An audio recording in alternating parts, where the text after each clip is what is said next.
Pada awalnya saya nggak langsung lulus SMA tuh nggak langsung untuk mau masuk di bidang hukum. Awalnya maunya saya ambil ekonomi.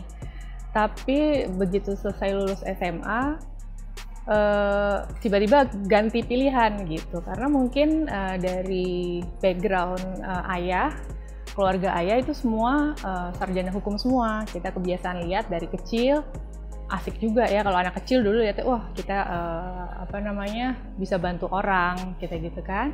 Ya udah, itulah awalnya, mungkin karena background dari ayah gitu ya, tiba-tiba gitu tertarik.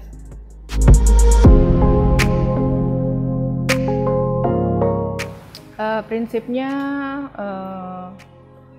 tidak menegakkan benang basah gitu ya. Jadi dari awal kita menerima klien, kita harus gali dulu latar belakang kasusnya.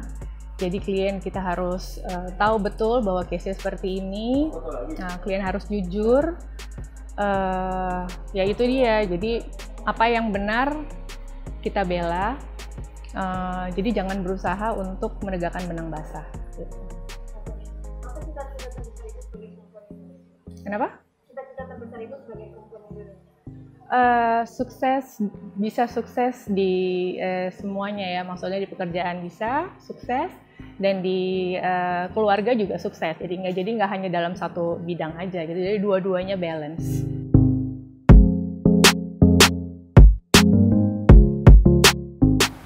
Sebenarnya awalnya memang hukum tuh identik dengan laki-laki ya. Banyak yang laki-laki karena banyak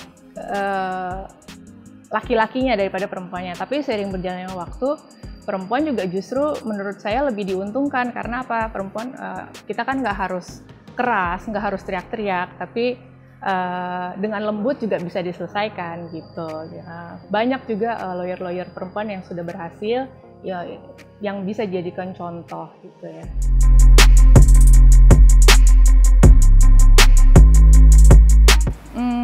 Awalnya saya lulus S1, saya langsung ambil master ke Inggris, pulang. Saya punya anak ya, punya bayi, jadi nggak langsung berkarir. Udah setahun 2 tahun, papa bilang ayo dong langsung mulai gitu. Tapi kalau punya baby kan agak berat gitu untuk mulai. Akhirnya dicoba, masuklah ke kantor papa. Tapi papa bilang, tapi ini treatnya sama ya, jangan mentang-mentang kayak gitu. Oke, boleh dicoba gitu.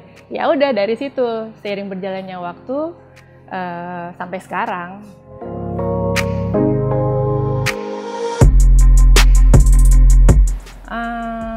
Case-nya ya maksudnya ya.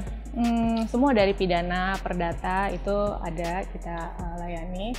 Kalau di tengah-tengah pandemi kan sekarang ya ini on off kan, ada Zoom kalau sidang, Zoom, tapi pengadilan buka ya udah kita sidang lagi seperti itu.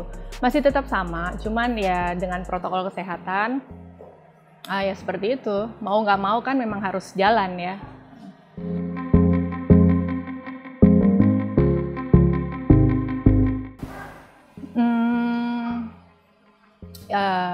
Gimana ya jawabnya? Ya jadi apa yang kita yakini memang itu fakta-fakta seperti itu, tapi misalnya perkara pidana, nanti pemeriksaannya di pengadilan tidak seperti apa yang sudah diterangkan oleh si klien, bahwa itu menurut kami bahwa pendapatnya seperti ini, tapi di pengadilan ternyata hasilnya beda gitu ya. Tapi ya mau nggak mau ya kita memang harus menghormati putusan pengadilan gitu ya. Tapi kan bukan berakhir di situ saja, masih ada upaya-upaya hukum lain seperti itu. Nah, senangnya ya kalau kita bisa mencapai goal yang memang sudah disetkan seperti itu.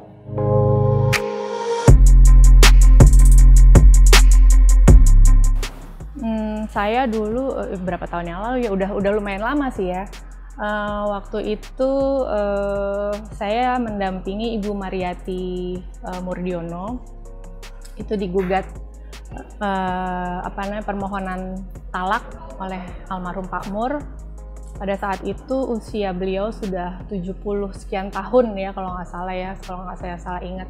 Nah itu saya dampingi beliau, alhamdulillah tidak tidak jadi gitu bercerai. Nah, itu satu kepuasan untuk saya karena bisa tidak menceraikan atau tidak, jadi sampai akhir hayatnya beliau yang almarhum Pak Mur sama ibu tuh masih sama-sama gitu, karena udah 70 sekian tahun kan gitu kan, kalau bercerai tuh sayang. Nah, ibu tuh datang ke kantor, ya itulah, itu yang buat saya, ya mungkin karena perempuan ya, itu yang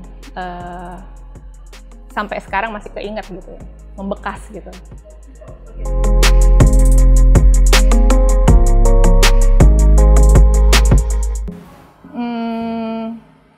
Ya itu yang pokoknya kalau berkarir di bidang hukum, kuncinya sebelum kita menerima klien, kita harus yakini dulu dasar hukumnya, jangan meng-create gitu ya, terus nggak perlu keras-keras. Kalau saya ya, tapi orang kan beda-beda gaya ya, nggak perlu keras-keras tapi bisa terdengar gitu.